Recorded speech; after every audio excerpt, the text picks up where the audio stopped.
चिड़िया तोड़ गई। अंडे भी पड़े हैं। चिड़िया बेचारी अंडिया तो बैठी सी बनी हुई है ना, तो फिर भी सकून नहीं आएगा। वाह कितनी मेहनत की हुई है, इन्नी अकल तो इंसान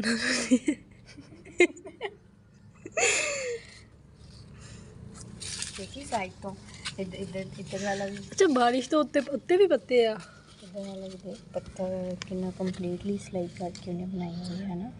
जो सिलाई कीते होंगे चुंझा मार के उन्हें बनाया होना। विच सुराख करके उन्हें विच रूम बुनिया हुआ है। वाह